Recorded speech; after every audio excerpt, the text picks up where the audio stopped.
Hey, what's going on, guys? It's Ryan from Exoderma Exponential World.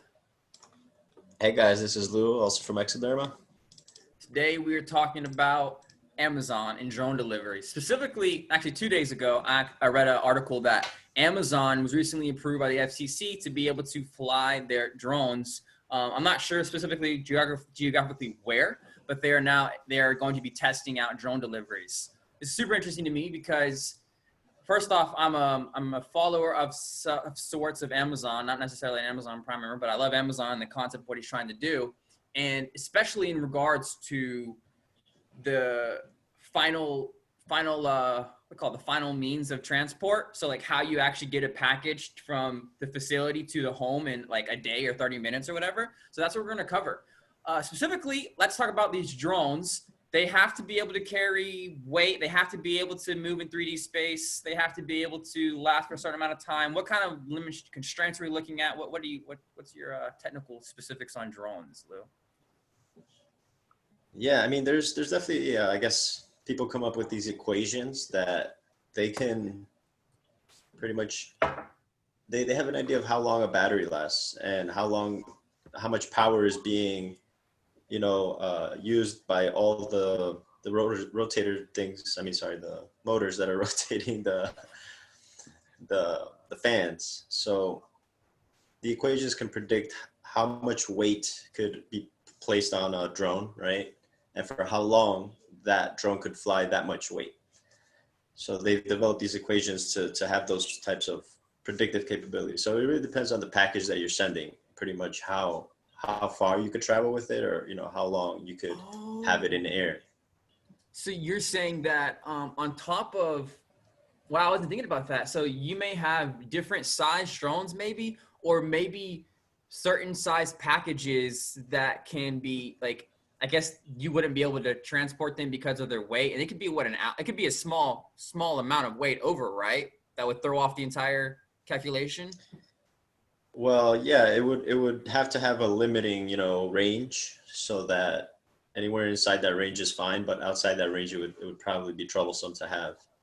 I'm not sure exactly like what's the weight limit right now that they have, but I imagine you could at least do like a couple pounds.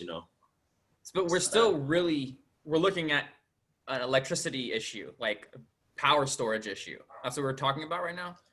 yeah, you would need more energy for the drone to have capability to keep rotating its motors further.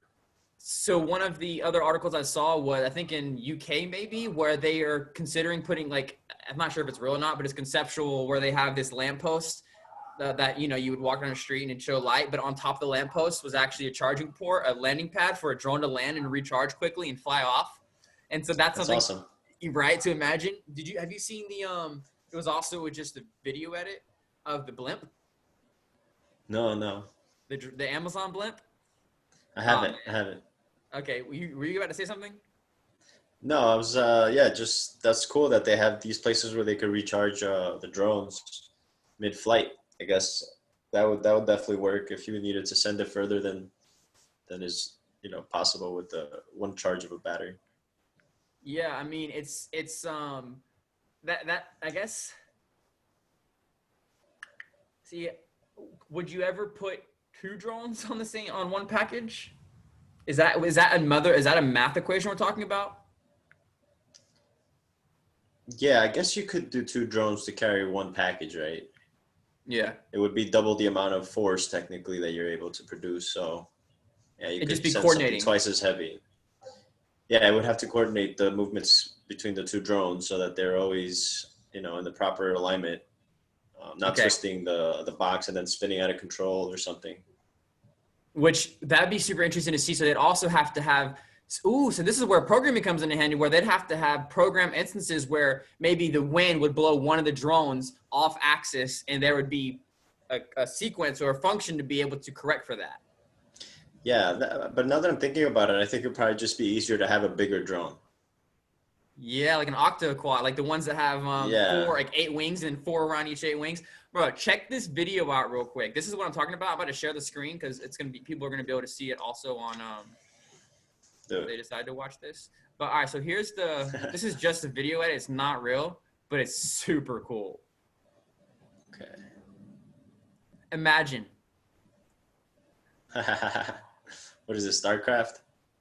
Bro, it's the Amazon drones delivering packages from an Amazon blimp, That's crazy. I can see that happening. right? It's not, I don't know if it was, I think there was a patent for Amazon flying warehouses, like distribution centers. Yeah. But essentially this whole model here is that, like, imagine, like, look at that drone. It just has, Yeah. they have packages and they're delivering, they're flying back. All those sex toys going to homes. But for real though, I wonder. I bet they keep. Amazon keeps data on everything. So if you have an account on Amazon, so where the fuck you're buying, I wonder if they sell that data. You think? I wonder. I don't.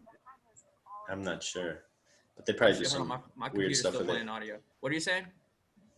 So yeah, the next thing I want to talk about, I guess, is so would these drones be flying into people's homes or like by their homes, to drop off the package specifically at that location, or would there be like Amazon centers where the drones fly to that are close to the person's home, I guess, or I don't know how it would work because now I'm thinking about the computer vision problem of it, right?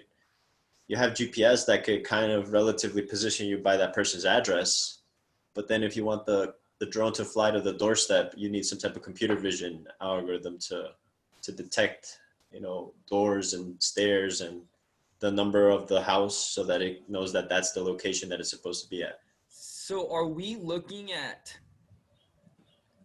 smart drones or hive drones? Smart drones, I guess, would be first. You're right. So, see, my theory is that One of my thinking is that I guess the smart drone will be first, right? So you're talking about getting computer vision on board a drone, so that way it would be able to navigate around obstacles, trees, to a door, and actually deliver a package at someone's door, and know that number one, it had to be able to do it geographically. So it'd use, let's say, Google Maps, for instance, to find the house with specific coordinates. And then it would actually have to be able to identify the house and then the preceding components of the house and where it would have to deliver the package to. The question is, so you think that, yeah, the solution is definitely going to be full smart drones, what you're saying. That makes total sense. I think so. So I guess the reason I had to go down that line of thought was because if someone who's a true Amazon Prime customer and they're regularly buying things from Amazon, then they probably the computer vision will only be needed to use once maybe to actually get it done the first time. I mean, that's the question actually, right? If the same person's if they're reordering all the time, even if it's not the same drone, if the drone is sharing the travel data, right? And it shared it to another drone, couldn't another drone just follow the same travel path and deliver the package to the exact same area without having to remap it? That might be possible. It depends also on, I guess, I mean, there's always like improvisational moments. Maybe there's a bird that flies, in the path of the drone, so it has to, I don't know, do something else than it would have done.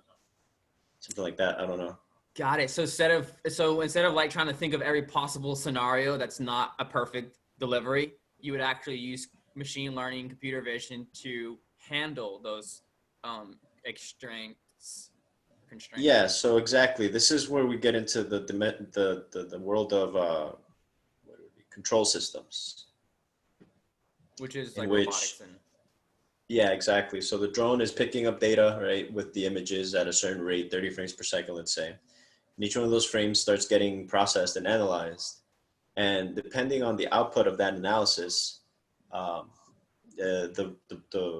what would be the actuators for the motors, right, would be altered or kept consistent so that it continues on the same path. So if it detects an object in front of it that wasn't supposed to be there, then it could maybe turn or steer a different way. And so it's always, yeah, this loop of input, analysis, check what the output is. If that output is something that we've trained for or that we're supposed to adjust for, apply the proper adjustments to the actuators or whatever thing you're trying to control. For a computer time analysis, are we talking about a frame by frame analysis of where its position is relative to something else that might be in its way, and then planning that path frame by frame. Wow. Yeah, I think. Oh man, I hope I'm correct when I say this. I think there's this thing called SLAM. Let me just make sure I'm saying it correctly. Have you heard of it? Yeah, I've heard of it for like LiDAR, right? It's like for cars that or is it something for positioning? Simultaneous localization and mapping. And That's known as SLAM. And so it's what it sounds like in a sense. So it's supposed to localize something and map what is in front of it, like an image, right? Because oh man, this is really cool actually. This gets into the whole idea of giving the camera its own perspective, right? It's an egocentric view of the world. So let me see. So you're positioning the camera in 3D space based. So this SLAM technology, is it a three-dimensional? Like, is it a 360 degree? Like, this is where I'm located at, as far as. Yeah. Here, just open this link real quick too. It'll give you a really cool introduction to some stuff. So this is what's known as egocentric vision for computers, or first-person vision. It's a subfield in computer vision, and yeah, man, it's just so cool.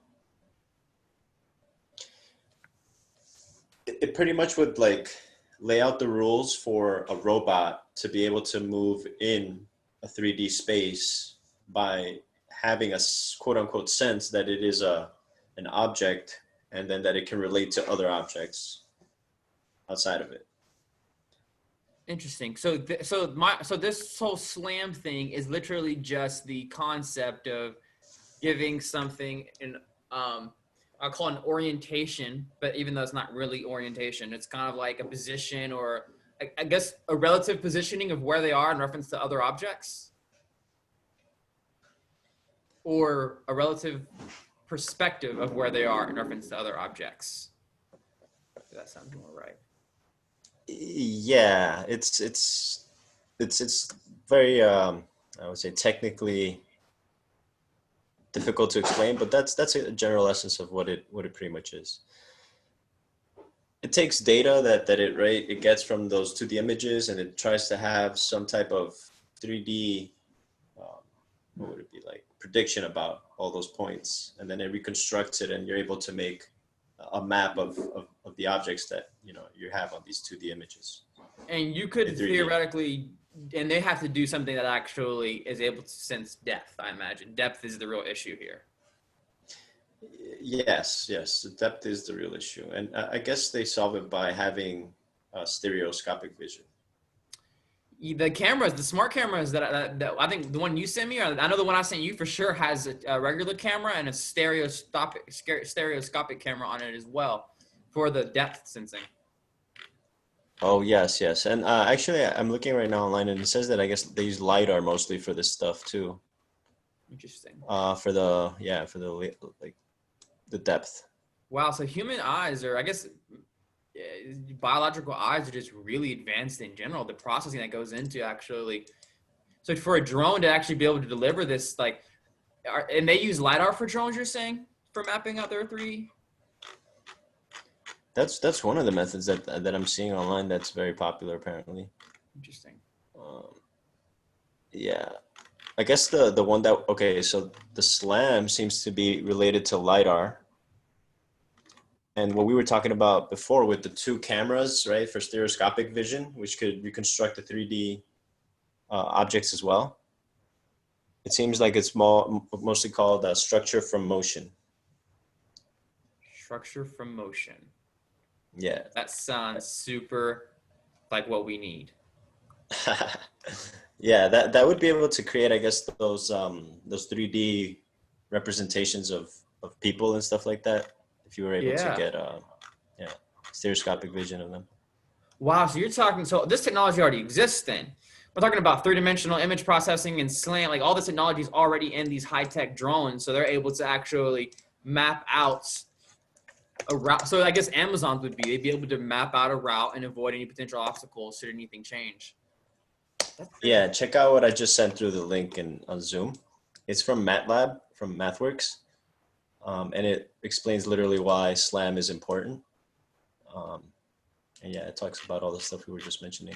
Yep, I see. Yep, literally forming a wow, Simultaneous localization and mapping. Why SLAM matters.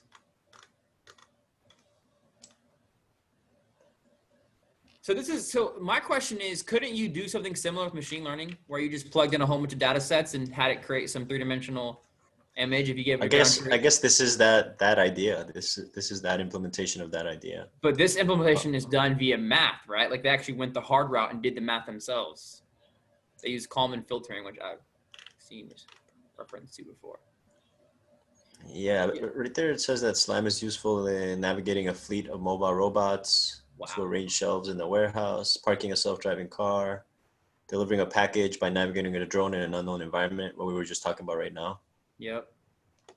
So yeah, this is exactly the technology that we were right now discussing, and it's already being researched, and there's algorithms to implement it and stuff like that. And so Amazon's literally, they're about to hit their trial and error, or trial it out, or trial and I guess iterate phase, where they're about to test it out and see how good it is.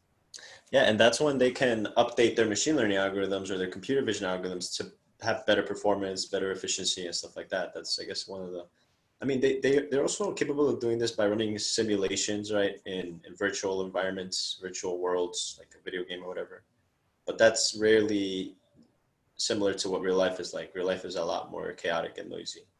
Yeah, that's what I was wondering. Like, I guess the solution would be to send, like, have 100 drones deliver 100 packages for 100 days, and just, I mean, obviously you could simulate all that stuff, but realistically, like there is a lot of unpredictability when it comes for, like, I don't know, like imagine a drone, like there's so many things that can happen that you couldn't possibly, like, okay, so a drone gets hit by lightning. What does it do? Well, it falls, I guess. Drone gets hit by a bird. What does it do? A drone gets caught by a bird. What does it do? Does it go into spin mode? You know what I mean? Where it's like, fuck, spin mode, and then the bird has to let go because it can't hold on. I don't, I'm just curious, man. Like, there's a lot of unforeseen events that could happen to drones. People could shoot them down. They have drone guns now that you can actually fry the drone with. Man, damn. I wonder. Yeah, that's interesting. There's just a lot of potential obstacles that are in the way of this drone delivery. But another one of their delivery optimizations is you seen the little cooler robots? Little robots that like coolers and they roll around? Yeah. Another potential metropolitan solution. I guess I see most of this drone delivery occurring within close suburban areas or metropolitan areas or like cities. Nowhere like where I live. Yeah, it might be too far and spread out, I guess, that it wouldn't be cost efficient for the people, I guess, with the business. Yeah, because that's sort of what they're looking for is like, I guess, man, I don't know if you ever paid attention to Amazon or not, but when they launched Amazon Prime, the 2-day shipping was supposed to be impossible. And now they got down to the point where they can do the same day shipping in certain cities depending on how much data they have on you. There's to be a point where they're going to give you 30-minute shipping because they have a lot of data on you and you live within 15 minutes of a fulfillment center, So it's like, it's another level of innovation. Like, it makes things cheaper ultimately for the consumer, but there's a big privacy cost that I don't think many people really think about when it comes to things like that. Yeah, I agree. I mean, yeah, it's going to be an interesting future with these drones and other robots that are going to come in the future. There's probably going to be some other type of, invention in which maybe we never thought that it would be possible to send something in that type of, medium or whatever.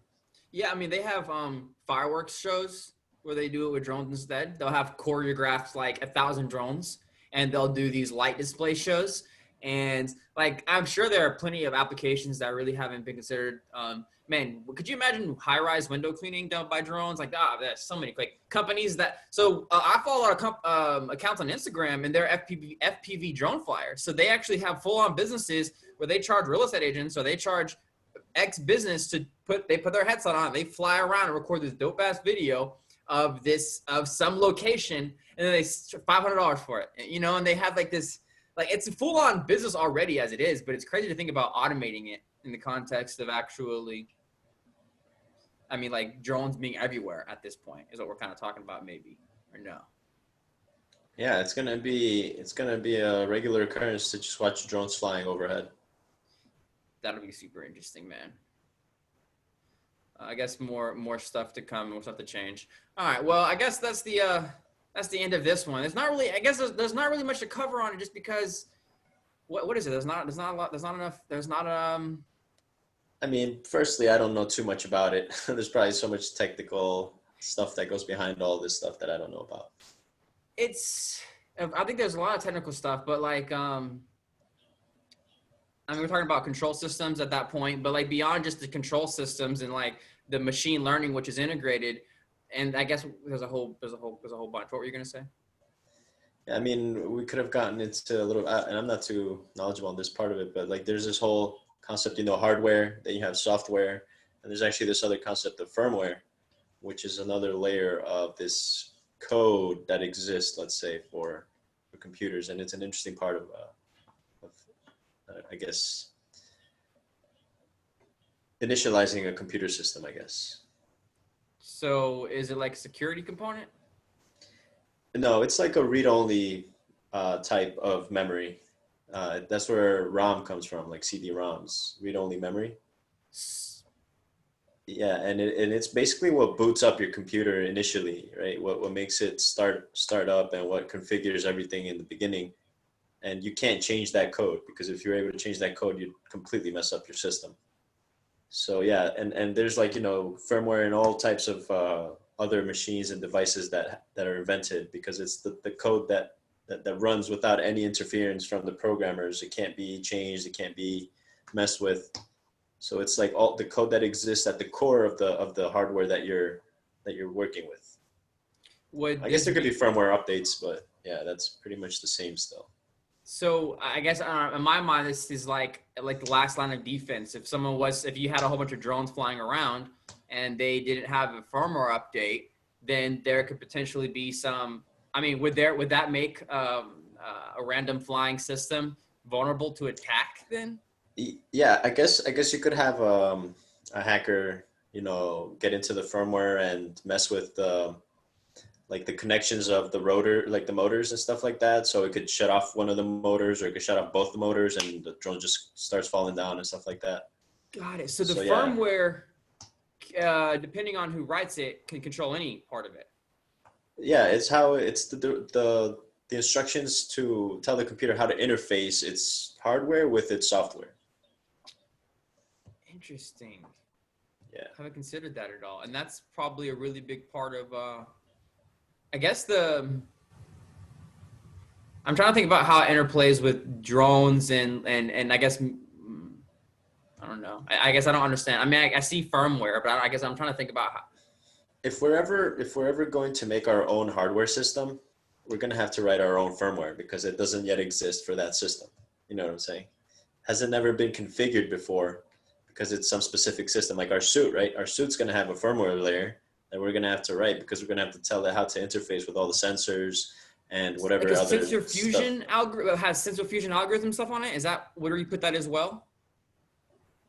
Yes. No, actually, that could probably be inside the actual operating system layer, or the actual programming code, which is the software layer.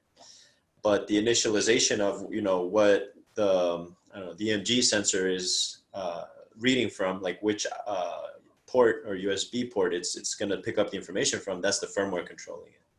Got it. So you're saying that all these sensors that these drones will have plugged into them, all the sensors they'll have a layer that will have to be integrated for it to be able to act on the data. So that's interesting. Okay, there's no biological counterpart to that, huh?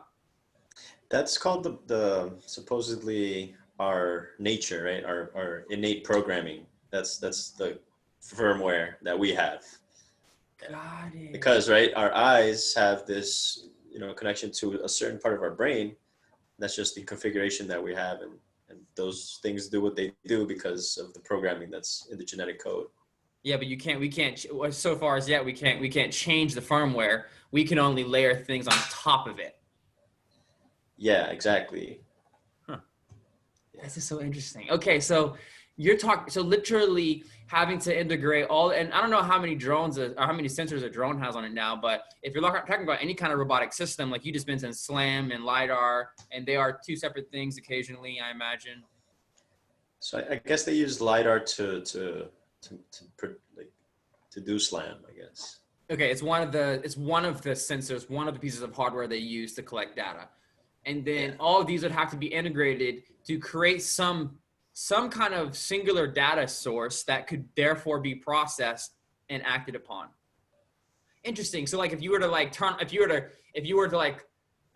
I was able to like not able to see, for instance, like if I was blind, then the firm, okay, that's,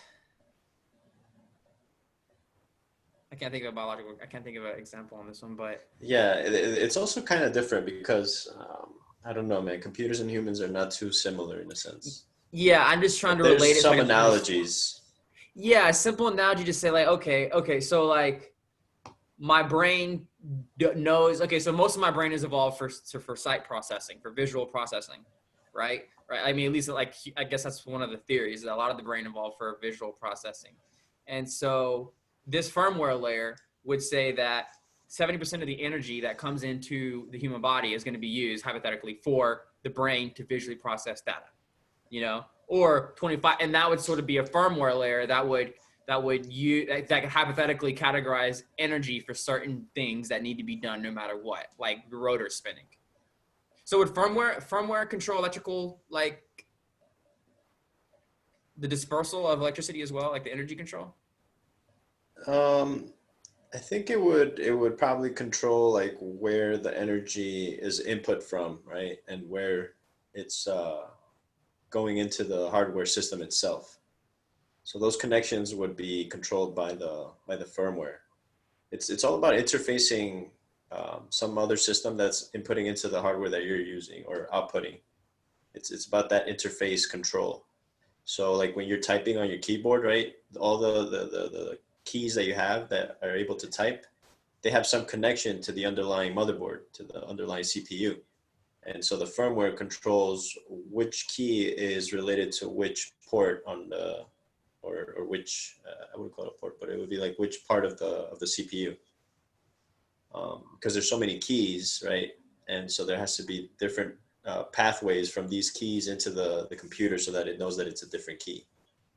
You have a mouse and you have a webcam and you have all these external devices that can be interfaced with your computer.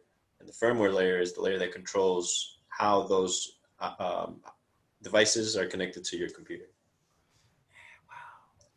So that's It's special. it's a, So it's a you're, complicated system.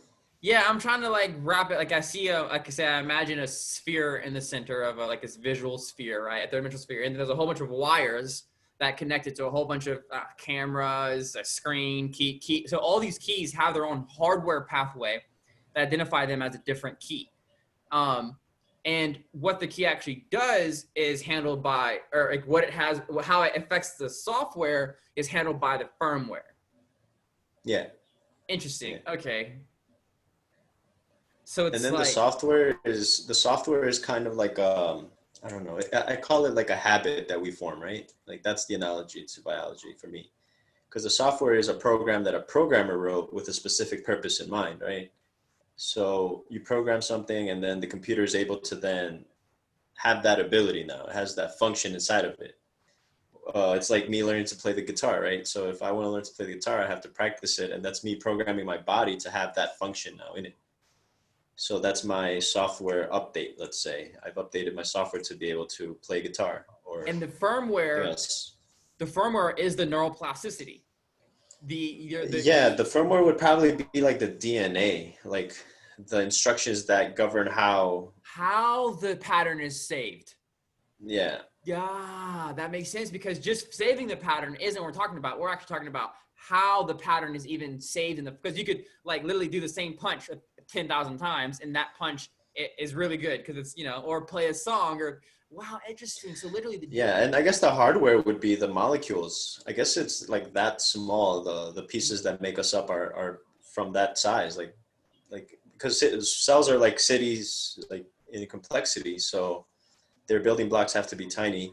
And now that I'm thinking about it, the hardware is like molecules and yeah, tiny atoms and stuff like that. because you're talking about like these less than nanoscale relationships between um, between like that make up one object, but are technically two different molecules. So it's like, yes, to look at the extracellular matrix and different cells. Okay, that's too overboard, but yeah, you're completely right. Yeah, that's exactly what it is. So looking at that's incredibly interesting to think about. And this is something that doesn't just apply to, obviously, we're talking about in the human body, just making a quick analogy for you to understand, but drones, any kind of hardware that has software on it, has firmware that actually handles that translation of hardware command to software effect. Yeah, that's, I guess, at least the way I understand it right now, that's how it's structured. Yeah. But the better I understand it, the probably I'll be able to correct anything that is wrong in that idea. Then no worries, bro. I'm pretty sure that I've said at least 100 things since the very first podcast that were like, this guy doesn't deserve a podcast. He shouldn't even share what he's thinking. But it doesn't matter. So thank you guys for coming around for number 7. It was kind of about drones. It was kind of about software and technical stuff, but it was revealing nonetheless. Thank you, Lou, for your time. And Thank you, Ryan. Yeah, bro. Appreciate it. Yeah, man. Drones are cool, and just don't use them for, spying on your neighbor because you find them attractive or something. I don't know why that example even pops up, but you know what? Don't do it. Don't do it.